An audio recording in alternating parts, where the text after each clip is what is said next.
प्यारे बच्चों, आज हम आपके लिए एक मजेदार कहानी लेकर उपस्थित हैं। आज की कहानी है असली जीत।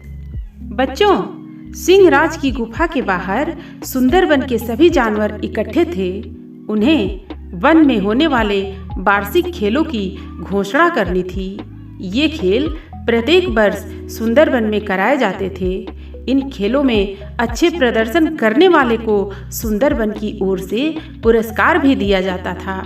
सिंहराज स्वयं पूरे खेल का आनंद लेते थे। उनकी उपस्थिति के कारण इस वार्षिक खेल का महत्व और भी बढ़ जाता था। बच्चों, पिंकू बंदर ऊंची कूद के अभ्यास में काफी दिनों से लगा था। कल्लू हाथी भार उठाने तो चिक्की खरगोश दौड़ की तैयारी में थे। चिक्की खरगोश को अपने पूर्वजों की कछुए से हार की याद थी, इस कारण वह विशेष तैयारी में था। मंकू गैंडे ने इस बार खेल में भाग नहीं लिया। इस बार वह खेलों का आनंद लेना चाहता था। सिंहराज अपनी गुफा से बाहर आए। उनकी घोषणा के बाद रंगीन आतिशबाजियां की गईं। सिंहराज मुख्य अतिथि की कुर्सी पर बैठे। उनके साथ उनके प्रधान सलाहकार कल्लू सियार, मंत्री पीलू लोमड़ी तथा सेनापति गप्पू हाथी भी मंच पर सजी सुंदर कुर्सियों पर बैठे।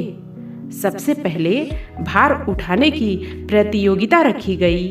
भाग लेने वाले सभी जानवरों ने जोर लगाया, लेकिन पहला पुरस्कार कल्लू हाथी को ही मिला।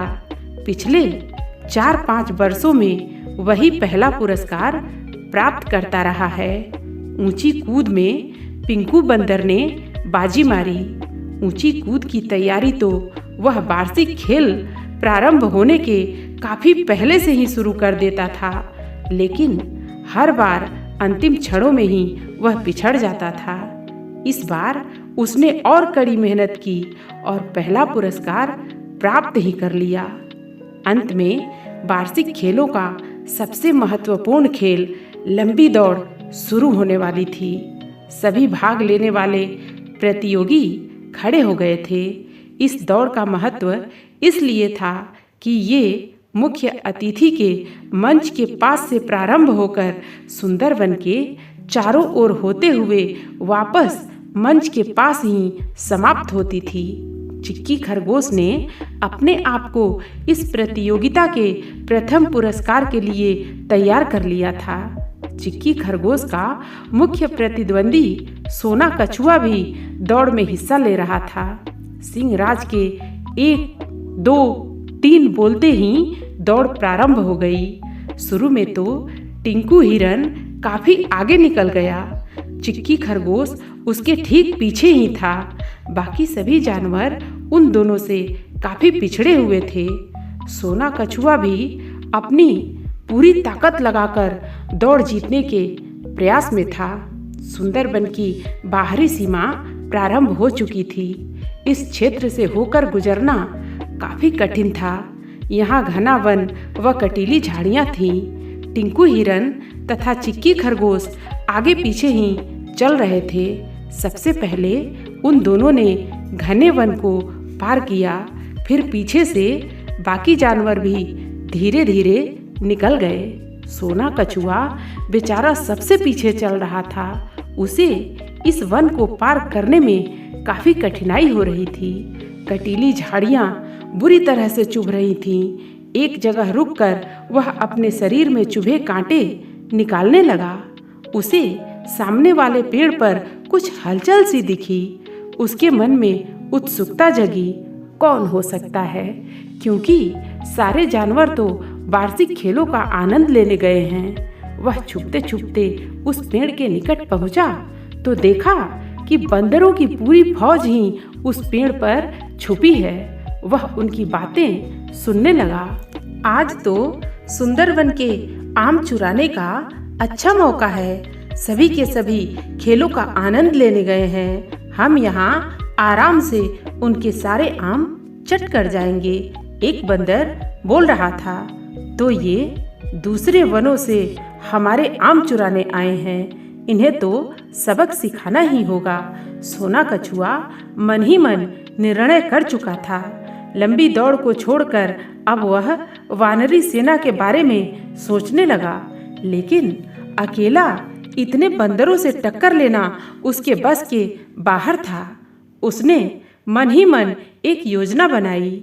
वह पेड़ के एक ओर आकर झाड़ियों में छुप गया तथा वहीं से तेज आवाज में बोलने लगा, वानरी सेना, हमें तुम्हारी खबर लग गई है, अब तुम बच नहीं सकते। यह आवाज सुनकर वानरी सेना में थोड़ी हलचल मच गई। दूर सोना कछुआ उनकी गतिविधियां देख रहा था। उनकी हलचल देखकर वह प्रसन्न हुआ कि वह अकेला ही उन्हें टक्कर दे सकता है।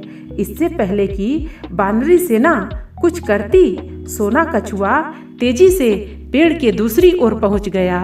कटीली झाड़ियों से उसका शरीर लहूलुहान हो रहा था। हमने तुम्हें घेरना शुरू कर दिया है।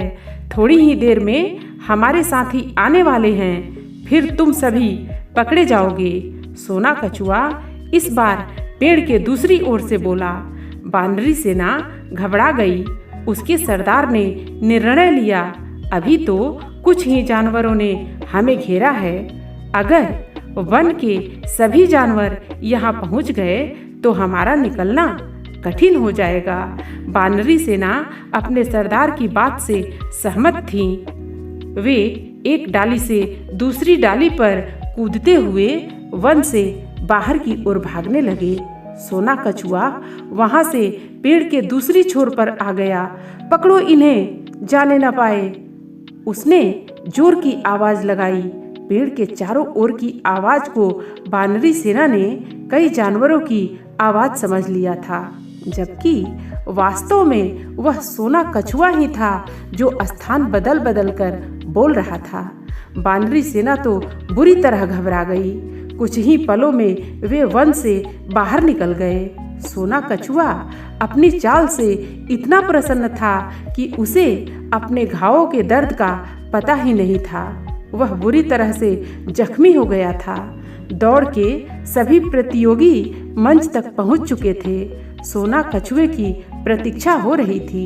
चिक्की खरगोश आज बड़ा प्रसन्न था कि आखिर उसने अपने पूर्वजों की हार का बदला ले ही लिया और दौड़ में प्रथम स्थान प्राप्त कर लिया।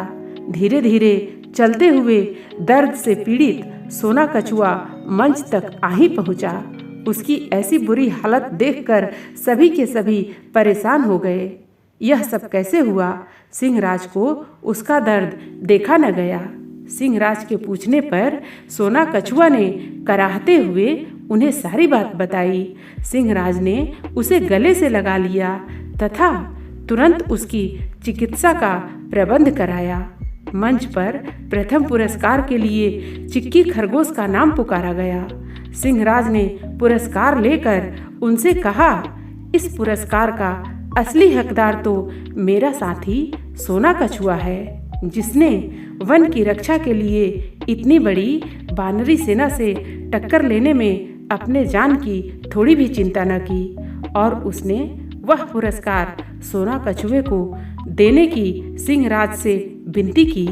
पूरा वन तालियों की गड़गड़ाहट से गूंज उठा।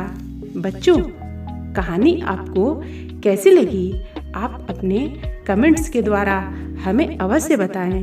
कहानी पसंद आने पर वीडियो को लाइक और शेयर करें। ऐसी और बाल कहानियाँ सुनने के लिए हमें सब्सक्राइब कर लें। फिर मिलते हैं अगली कहानी के साथ।